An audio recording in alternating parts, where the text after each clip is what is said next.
We wanted to talk a little bit about pastoral stress and self-care today.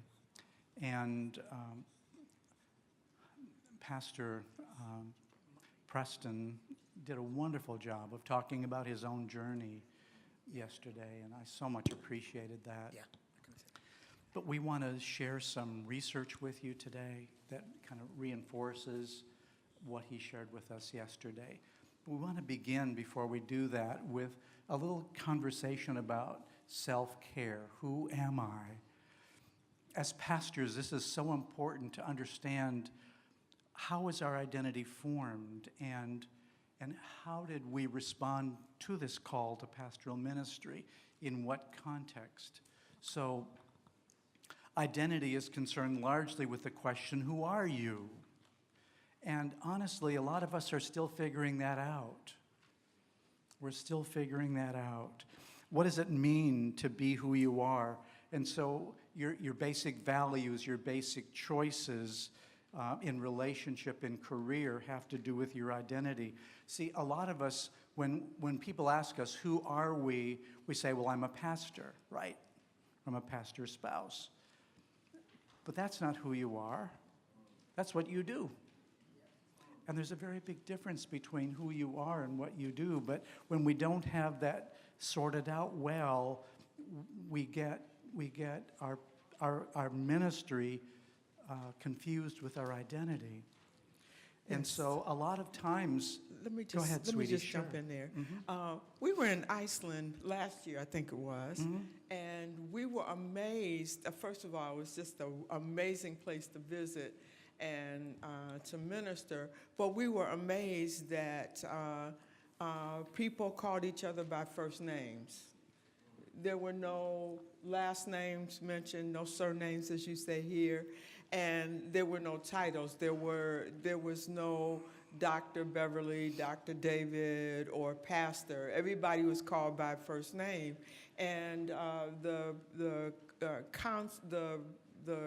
conference president said that was intentional, that everybody was considered equal.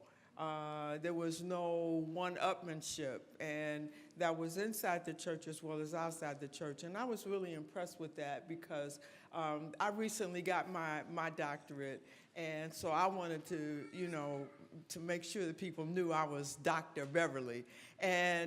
But bottom line, it really means nothing about who I am as a person and how I relate as a person. It means absolutely nothing. And so, as David just mentioned, it really is important. What you do and who you are not one and the same. And often our sense of identity comes from values instilled by our parents or the predominant culture, or how many of us identify ourselves by what we have.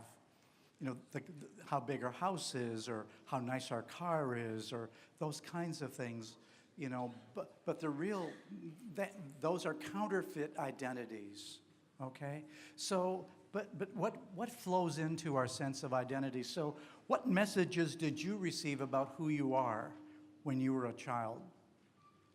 What messages did you receive about your lovability, about your value, about your worth? Okay, so how many of you were told, this is my beloved son or daughter in whom I'm well pleased? Or was the message that you got, you're dumb, you're stupid, you're lazy, you're no good, shame-based messages that diminish your sense of self?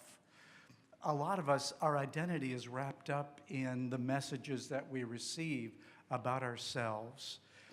And again, another aspect that's important is that each of us have individual force, but we also have togetherness force. In other words, individual force asks the question, who am I alone? Who am I alone? Togetherness force asks, who am I in relationship to someone else? And a lot of us enter into relationships, like marriage, for example, not having a solid sense of who am I alone. We borrow our sense of identity from from being in relationship with someone else. In other words, if you like me, if you approve of me, then I'll like me. That's what I mean by borrowing our sense of self or identity. We need to develop a solid sense of self first. And from that position of strength, then we can move into relationships and begin identifying, who am I together with you? In other words, I come together knowing who I am, strong in my sense of self. The other person I'm going to attract also has a strong sense of self, and together we come from positions of strength rather than positions of weakness. Okay? That's God's ideal. And the truth is, you can only attract somebody as healthy as you. So when you look at your spouse, and you know how you roll your eyes at him and think whatever, or you roll your eyes at her and you think whatever, she is a reflection of your health. I had several different conversations yesterday, but a couple I want to highlight. One was, what if I didn't get to Sabbath school on time? What will people think of me? Who cares? And this was in the context of worship. What if we worship Friday night and I'm tired Sabbath morning? Who cares what people think? And then the second conversation was this wife who came into this relationship as a minister's wife, determined that she was going to be who she is. She wasn't going to allow the church to define who she is or how she was going to operate. You go to this district and they have these expectations of you, so you try to fulfill those expectations, and then you get transferred to another district and they expect that you wear hats. And so you don't wear hats, or they expect you wear nylons on Sabbath morning and you don't. Or they expect your kids to act this way, and you don't want to have your kids defined that way. A person who has a solid sense of self can be themselves regardless of the expectations that people put on them. People will always try to define you, give you an identity. They will always do that. It's up to you to say, no, this is who I am. I don't play nary a drop of piano. I don't sing nary a note. And I'm not a good youth leader. I'm not. I'm not a good children's leader. I know my strengths, and I'm going to operate in my strengths. And that comes from having a solid sense of who you are. And so we have multiple identities. Some of them are, of course, our cultural identity. And that's important, isn't it? Our cultures add richness and contextuality to our lives. We have our professional identities: pastor, social worker, teacher, nurse, whatever it may be. Our ethnic and national identities, our religious identities, as we're Seventh-day Adventist Christians. That's a big part of who we see ourselves as being. We have our gender identities, our different ability identities. For people who might have, they call it disability, but this is a better way, I think, of saying it, just a different ability. So all of those together result in our sense of identity.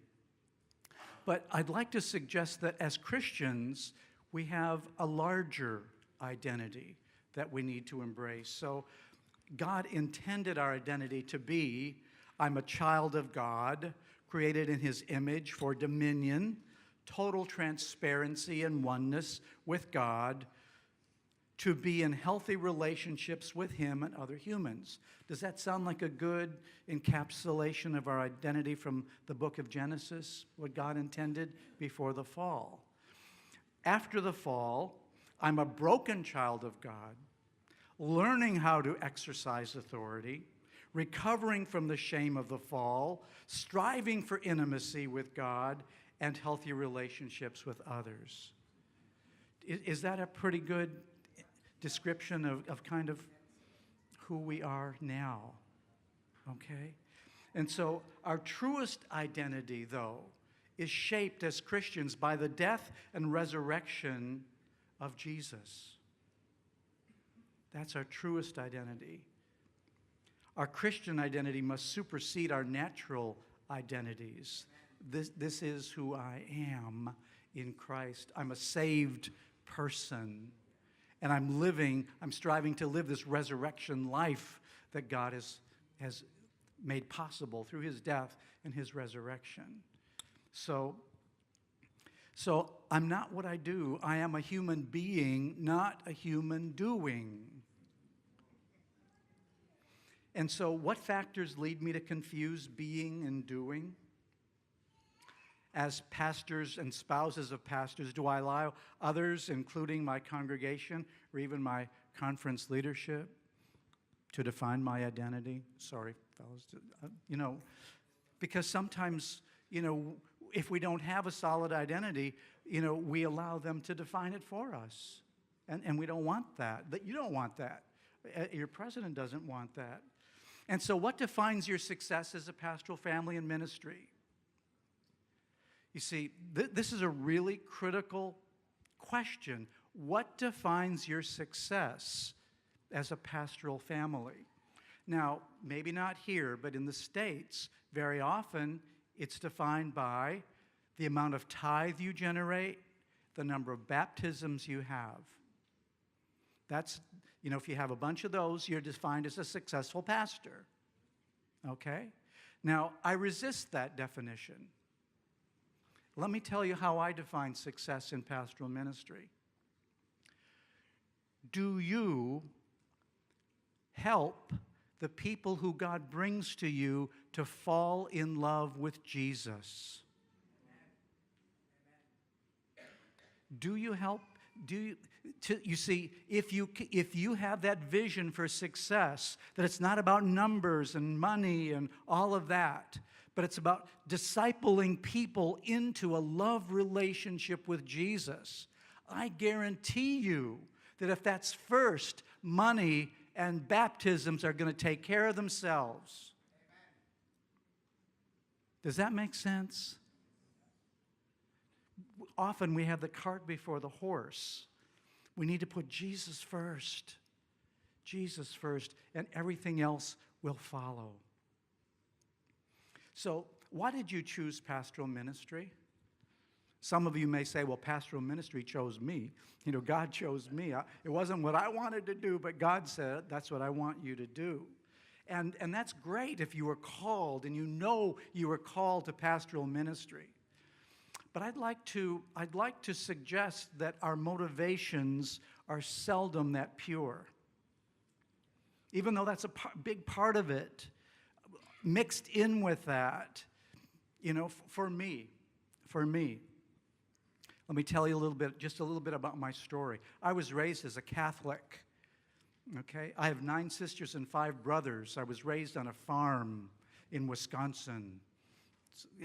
It was a lot of wonderful things about it, but every Catholic family wants to have a son who's a priest, okay? At age 13, I went away to the seminary to study to be a priest. And I spent 7 years studying to be a priest.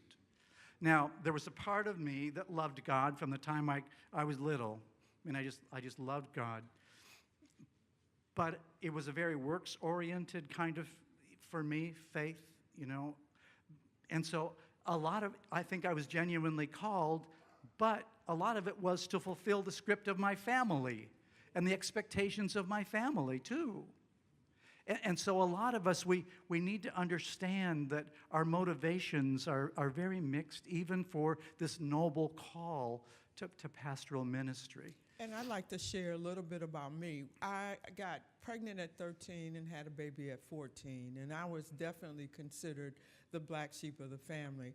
And I had an aunt who dated a white man, and she had a couple children by him. They never got married, but he moved her from inner city to a nice suburban home, and her kids had a really nice life, and she also was the power broker in the family. And so I was able to return to school, went to college, and I thought I'd never get married, but my ideal of a husband was a dark-skinned, chunky black man.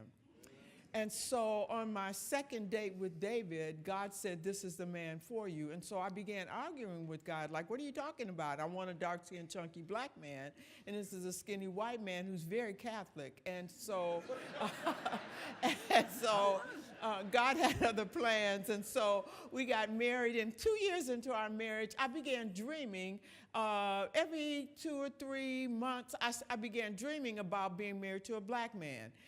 He was educated. It was a doctor one time. It was a lawyer one time. It was just all these very professional black men. And I'd roll over and I'd wake up and I'm mad because it's David, this white man, not a black man.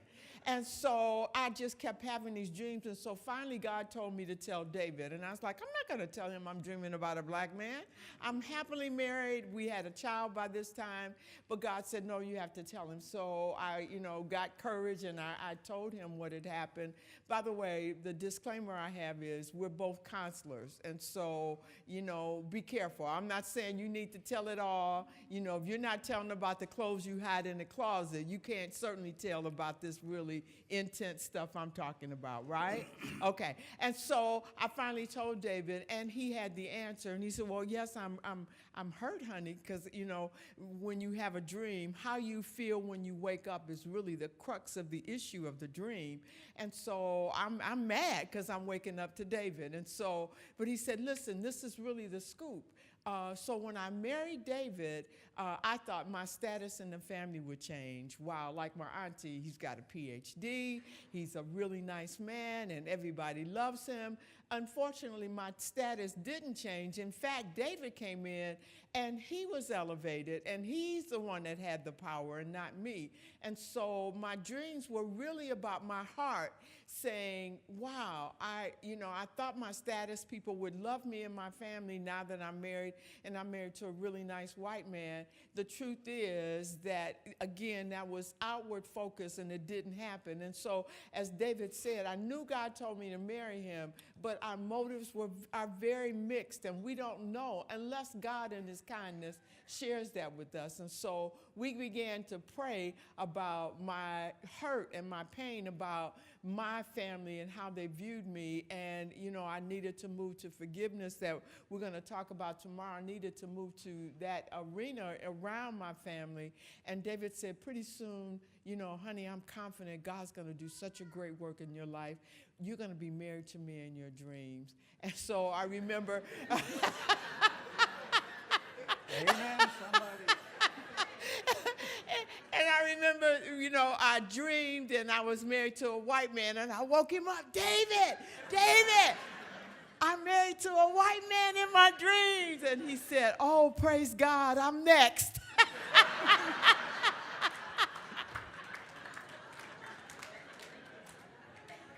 But baby, you got the real thing. You don't need no dreams.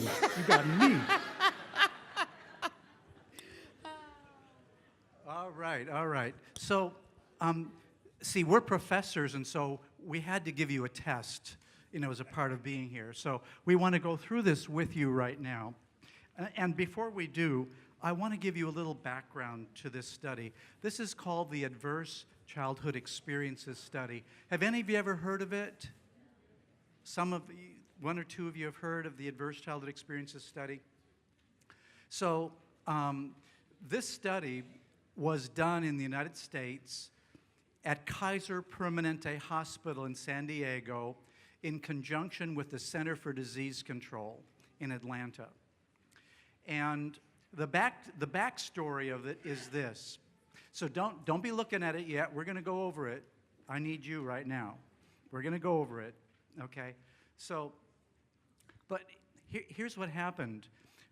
Dr. Filiti, one of the principal investigators of this study, he had a weight loss clinic. And he would, these people who were very heavy would come in. He would teach them how to lose weight, teach them how to eat properly and diet and exercise and all that good stuff. Similar to Weimar Institute, where Beverly and I worked for a while. And so people would lose all this wonderful weight, and they would consider themselves successful. I mean, that's the goal, right? To lose weight for a weight loss clinic.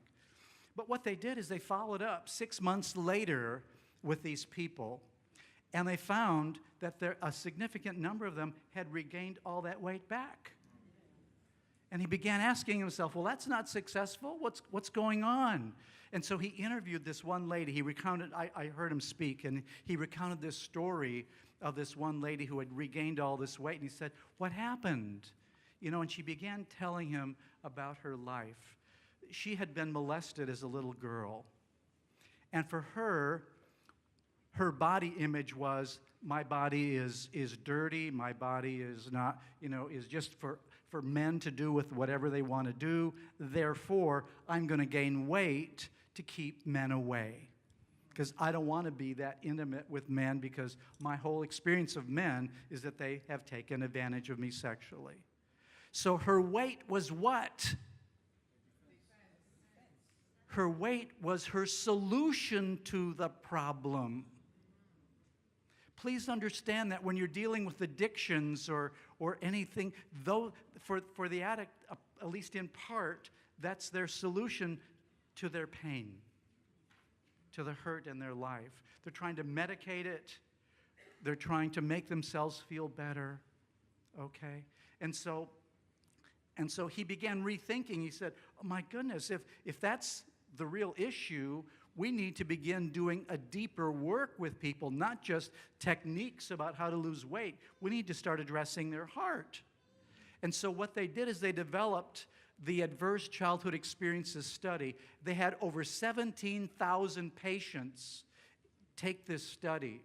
And they gave them 10 adverse childhood experiences, which I'm going to give you. I'm going to go over them individually with you in a moment. And what they did is they then took a look at their medical records, and they looked at chronic illness in their lives, like heart disease and diabetes and all of these chronic illnesses that they had. And they also looked at their mental health status, whether they were depressed or anxious or whatever. Then they looked also at their behavioral status. Did they smoke? Did they drink? They looked at, suicidal ideation or suicide attempts. They looked at all of these different things as a way of sorting out the study. And they found, well, I'm going to go over the results in a moment with you. So let's take the study now together, okay? Let's take it together. So I want to begin. Hopefully you have a pen or something you can write with. But as you think about the ACE questions below, consider your family context. For example, you may have been raised by persons other than your parents. For example, foster parents or grandparents or step-parents or even an older sibling. So answer the questions accordingly. So number 1, did a parent or other adult in the household often swear at you, insult you, put you down, or humiliate you, or act in a way that made you afraid that you might be physically hurt? Yes or no? So if any of those happened, you put a 1 there, okay, for a yes. Number 2, did a parent or other adult in your household often push, grab, slap, or throw something at you, or ever hit you so hard that you had marks or you were injured? Yes or no? Number 3, did an adult or a person at least 5 years older than you ever touch or fondle you, or have you touched their body in a sexual way, or try to or actually have oral, anal, or vaginal sex with you? Yes or no? Number 4, did you often feel that no one in your family loved you, or thought you were important or special, or your family didn't look out for each other, feel close to each other, or support each other? Yes or no? Number 5, did you often feel that you didn't have enough to eat, had to wear dirty clothes, or had no one to protect you?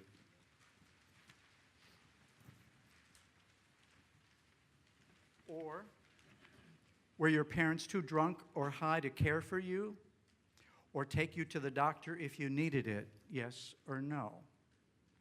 Number 6, were your parents ever separated or divorced? Yes or no?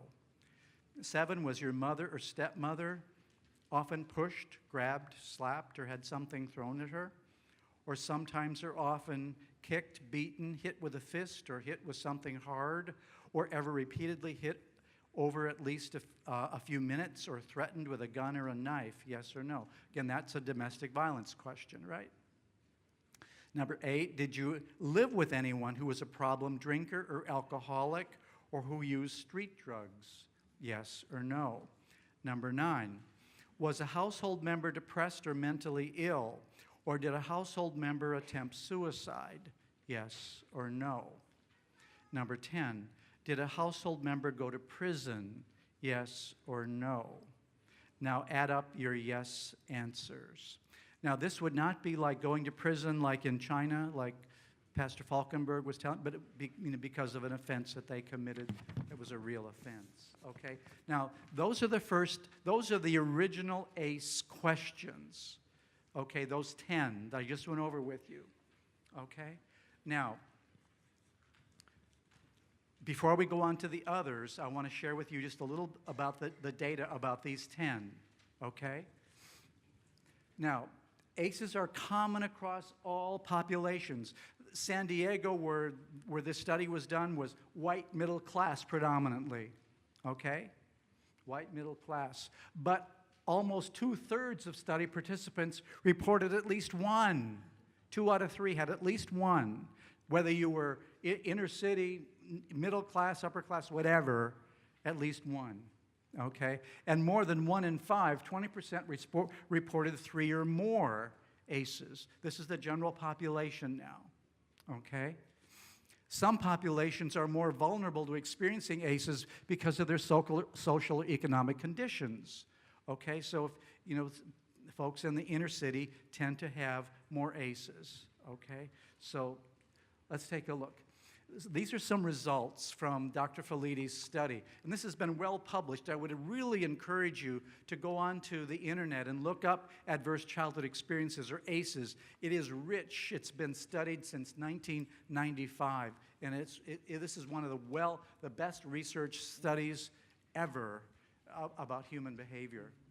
So, more than half of the respondents reported at least one, and 1/4 reported 2 or more categories of childhood exposures.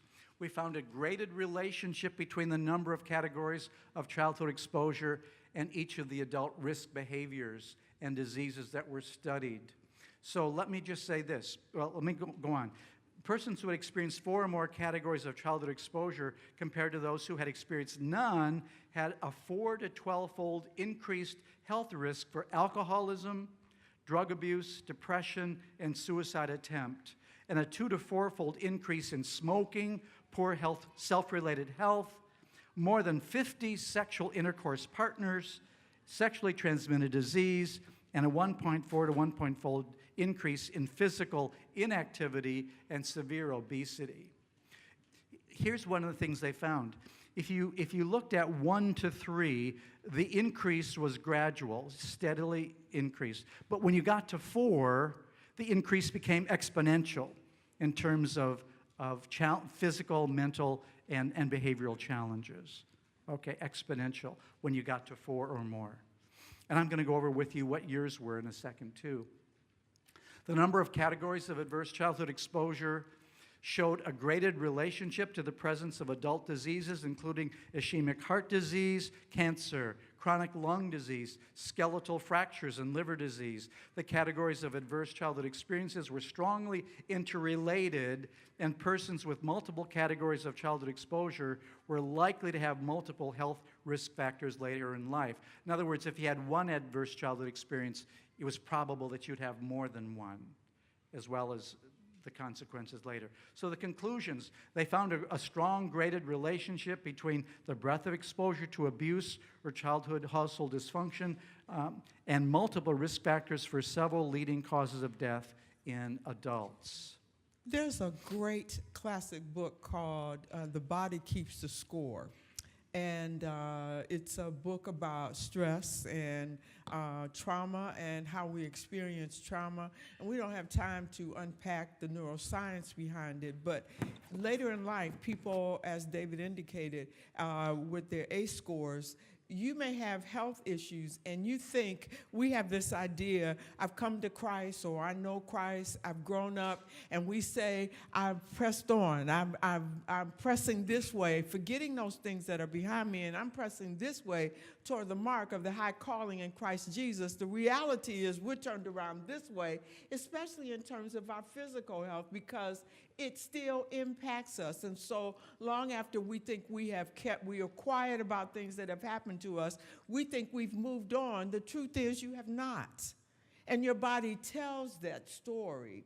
I know I have fibromyalgia, and I believe it's definitely connected to the stresses I've experienced in my life, because I have 5 ACEs in my experience, and I promise you, when I'm not talking, when I clam up, and I'm not talking to David, my body just screams. It just like it's lit on fire. And as soon as I start talking, as soon as I start dealing with whatever stresses I'm dealing with, my body settles down immediately. And so it's just fascinating. The body does indeed keep the score. And so people are saying, I'm praying for health and I have cancer. I don't even know why I have cancer. Well, maybe it's because of these things. I have high blood pressure. I have high cholesterol. Maybe it's because of these things that have happened to us. But we do have some good news, but we have to explain the trauma that we experience and how our body does indeed keep score. And one of the recommendations of the authors of the ACE study, and I want you to think about this in terms of small groups that you have in your churches and small healing groups that we're going to talk about a little bit later, is this, that if you talk to a safe person about the trauma you've experienced in your childhood or earlier life, if you talk for half an hour with a safe person who really sees you and is there for you, and they're not distracted by anyone else, there's a year's worth of benefit in reducing the probabilities of the mental health and behavioral risks. Okay, and I got one more little tidbit. You know, the secrets, I know you guys are very private and very, conservative. We heard a lot of feedback about our conversation yesterday, and we had the nerve to get up here and talk about sex very openly. Wow, okay. But do you know that keeping the secret is worse than, its impact upon you is worse than the event itself? Okay. Keeping the secret, not talking about what has happened to you, is worse. The impact upon you is worse than the event itself. So, if I've been sexually abused and I don't talk about it, the impact upon me is worse not talking about it than the event itself. That's pretty significant in light of how we keep secrets here in this union. Hello? And so, honey, were you sexually abused? I was. Were you raped? I was. Okay. I was. She was. Yes. Before we were married? Yes, I was. Raped not once. Not twice. Not twice, but 3 times. Okay. Yes. Okay. You don't mind if we're honest about our stories? Yeah. Okay. I mean, that's a part of who we are. That's right. It's a part of who you are, too. That's right. That's it. I want to go on. I've added to the original 10 adverse childhood experiences. And the reason why I did is my experience in the seminary with students told me that there are some additional challenges that they face that we might want to explore with them, okay? So think about some of the rest of these. Did anyone in your family exercise dominance or control over other family members to the point where others felt they had no voice? Or 12, were spiritual writings such as the Bible used by parents or other significant leaders to make you see things their way or control your behavior? Or was a parent or primary caregiver committed to ministry to others to the point that your needs were neglected? Okay. 13, were you bullied at school over time physically, verbally, or through cyber technology without effective intervention from parents or teachers? 14, as a child, did you experience the death of a parent or sibling? Or did either of your parents abandon the family? 15, were you exposed over time to war or famine or been diagnosed with post-traumatic stress disorder? 16, were you raised in a neighborhood where there was frequent gang activity, violence, or other activity that resulted in you feeling unsafe? 17, did your family live in abject poverty or were they homeless? 18, did you feel pressured to perform in school or in other ways in order to earn your parents' love or approval or to prove your own value or worth? 19, were you a student at a school where there was a school shooting, a hostage situation, or a similar terrorist threat or action? 20, did your parents or another close relative or friend commit suicide? 21, did you experience traumatic or regular mistreatment or abuse due to your race, your gender, or your culture? 22, were you raised in a country where there was government control of religion and other aspects of life, or where dissent was met with force or imprisonment? Again, we have a lot of students coming from all over the world, some who come from countries where there was not religious freedom. So does this make sense? Okay.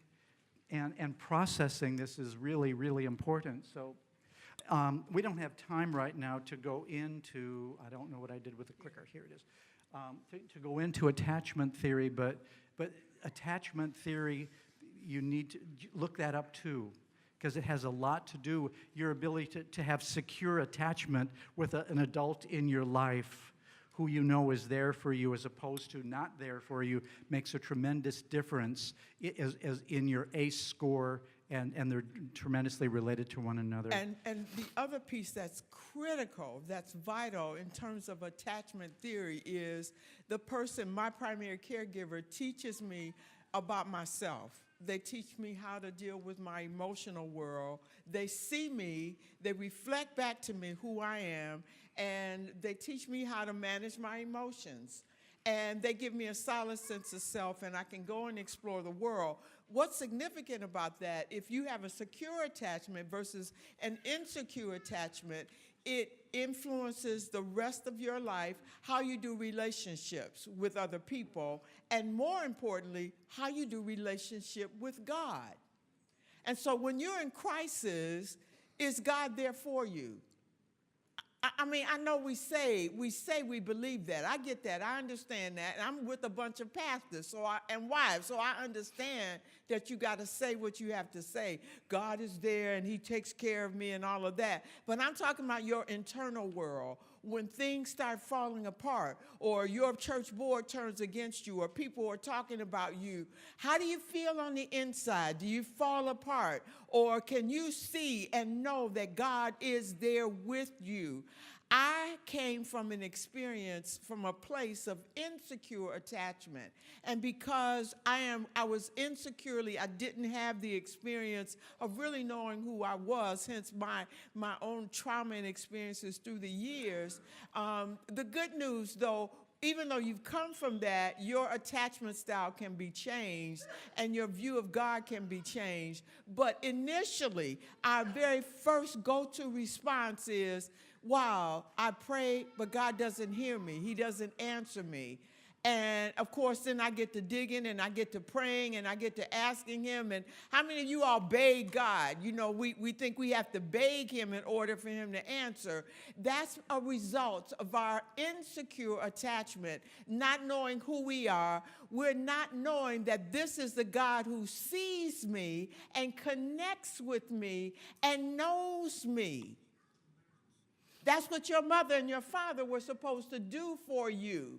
But now we transfer that to God and we struggle. And so I'm sorry we don't have time to go over that video, but it's a powerful video. We'll be happy to give you the link or leave the link here, but it's very, very important. And now as we talk about pastoral family research study, you'll understand how you respond. And I think this afternoon's session around the stress and resilience and grieving, I think that's very important for you to understand. But this shapes how we respond. Let me just say this one more thing. our first 7 years, our character is set. How we respond to life has already been set by our first 7 years. So you can grow up in the church, but if you have an insecure attachment, if you are not clear about who you are or who God is or how lovable and how choosable you are, even though you get up and you sing, "'Tis so sweet to trust in Jesus," you can sing that till the cows come home, but your experience, your insides will question, in fact, is he all that sweet? Is he really that real? Does he see me? Does he know me? One more quick story. I'm sorry, honey. Go ahead. One more quick story. I ain't trying to preach or nothing, but one more quick story. I was in Denver, Colorado last weekend, and I drink this hot drink, and I usually pack honey. And I forgot to fill up my little honey jars. So I get to this place, I get in the room, and I don't speak until the next day, but I'm trying to get myself situated. And so when I wake up, I have a little hot cup, and I realize I didn't pack my honey.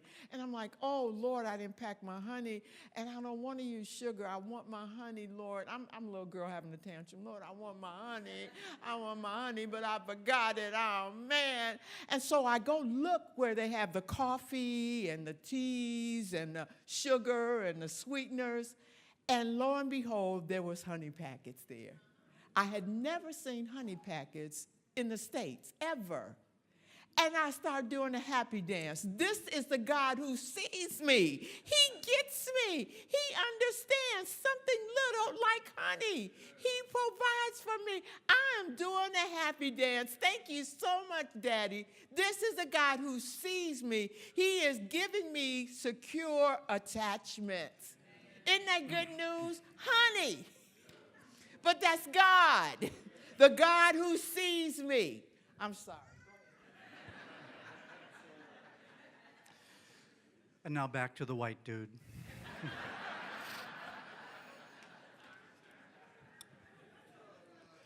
Anyway, and back to research, I mean, you know what? We don't have time to go through all of what I've prepared, but what I'm going to do, Pastor Brooks, if you don't mind, sir, I will give you this PowerPoint and you can send it to everyone.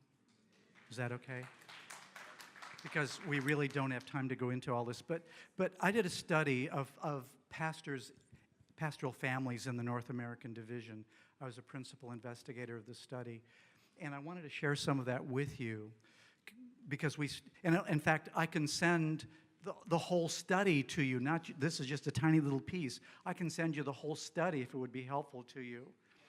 But so we did quantitative questionnaires, and we did qualitative focus groups with both pastors and spouses and their adult children from Andrews and from Southern, okay?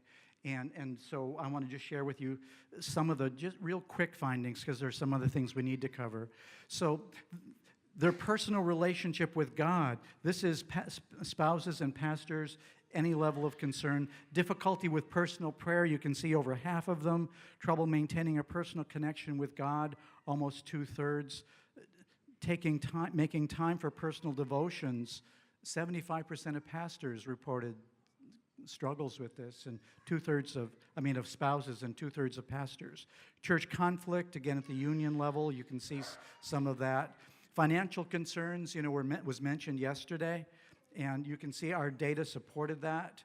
Financial concerns is one of the largest concerns that pastors and spouses experienced. And again, this is more about financial concerns, saving, unexpected, obligations, retirement. All of those are concerns of a large number, 2/3 to 75% typically. And church obligations, our congregation takes priority over our families. 50% or more congregation expects our families' needs to be secondary to theirs. A tug of war between church and family. Congregation disrupts our days off and vacations for reasons other than emergencies. Again, you can see what the data says there.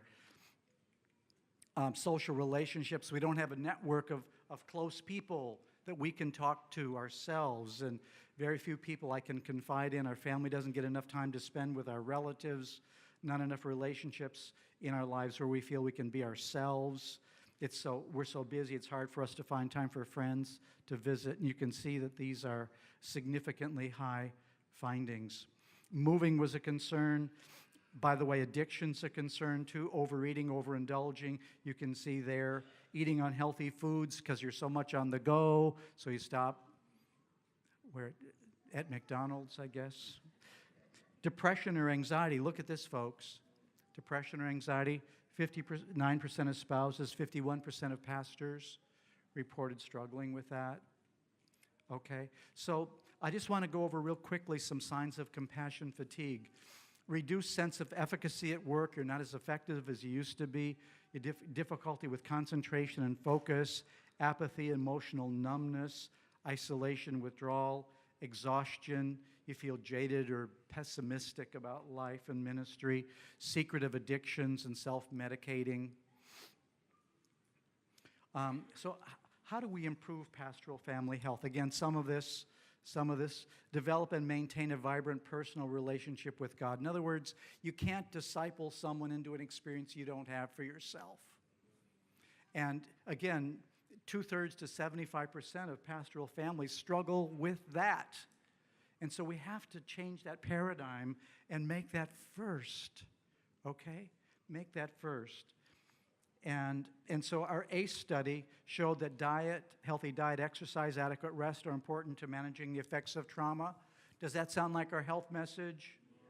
Yeah. So here we have research confirming our health message. Developing a healthy support system, spending quality time with your family, including balance and boundaries. Learning to take responsibility for your own feelings and emotions.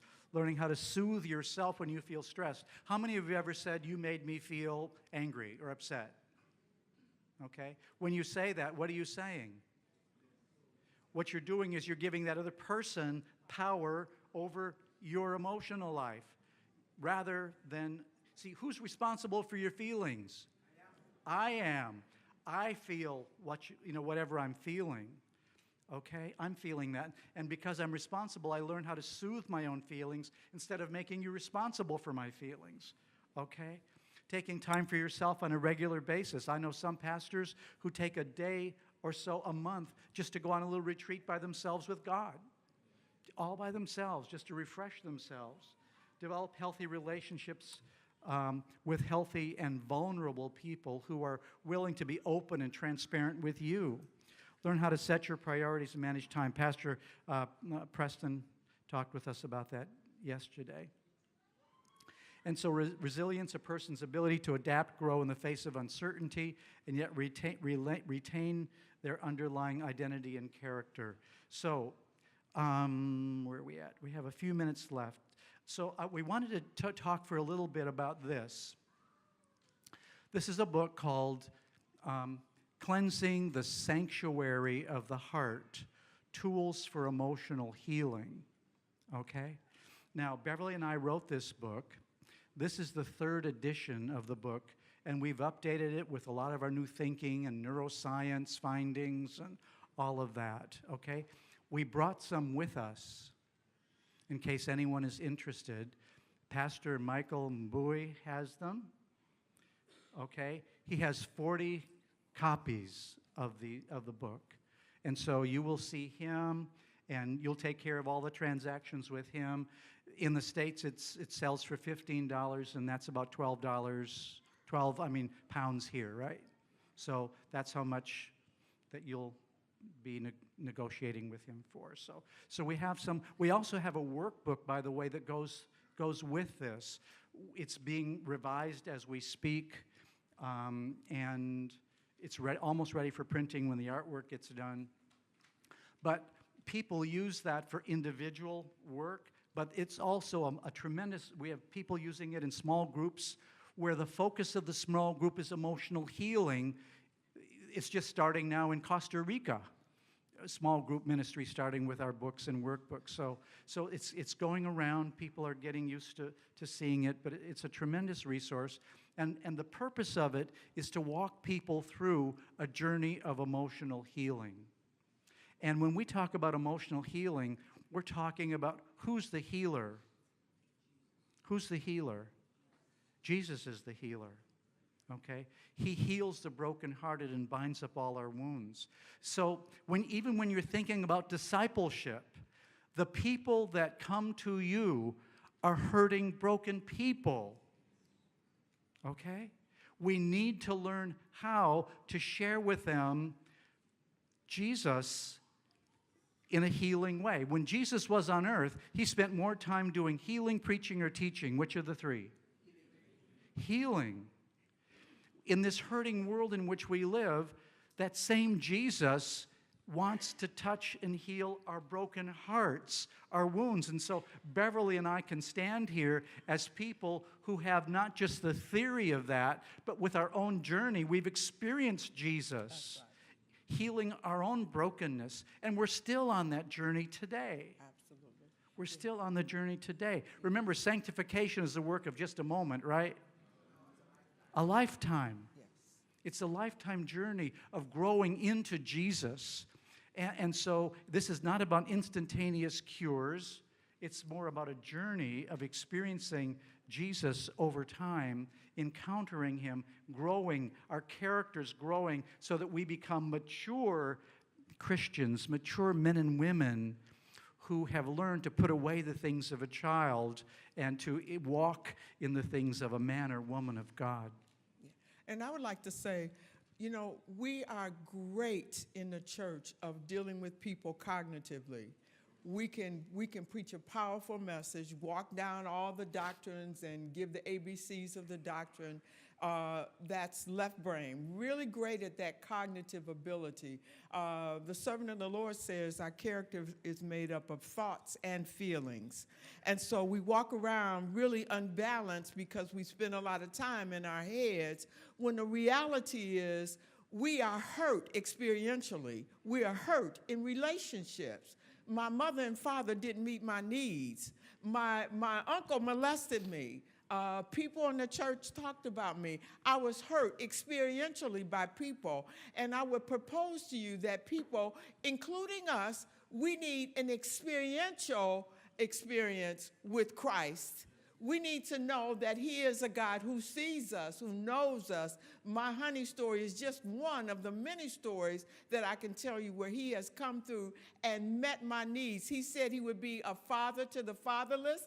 He said, when my father and mother forsake me, then he will take me up.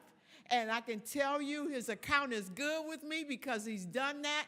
And so I can tell you not the doctrines. I can't explain, you know, that man in the Bible that says, I don't know much. But all I know, I was blind, but now I see. I was broken, but now I'm healed experientially. And one final thing, this is really my final thing, and then I'm going to let you take it away. You know, just a real quick neuroscience piece. There's a part in our midbrain called the hippocampus.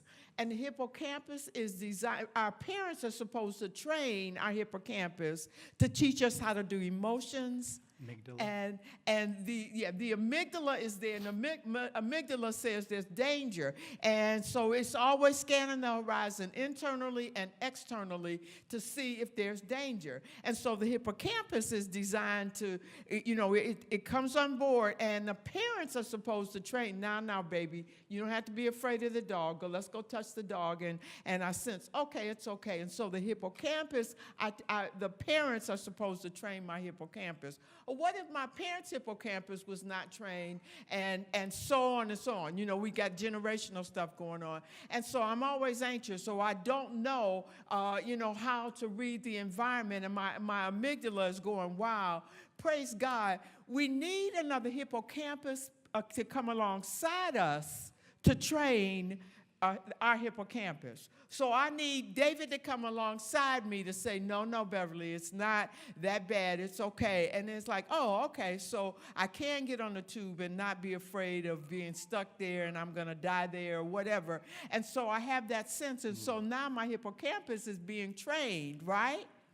Praise God. Jesus' hippocampus His hippocampus can come alongside mine experientially to train my hippocampus. I will never leave you nor forsake you. I always have your back. You need something before you call, I will answer. And while you are yet speaking, I will hear. And that's not doctrine, ladies and gentlemen. That's relationship. And that's what people are dying for. That's what they need. So you can go ahead and preach your gospel. You can go ahead and preach your doctrines, important stuff. But people need to know you love them and you care about them and you're interested in helping them to experience this Jesus.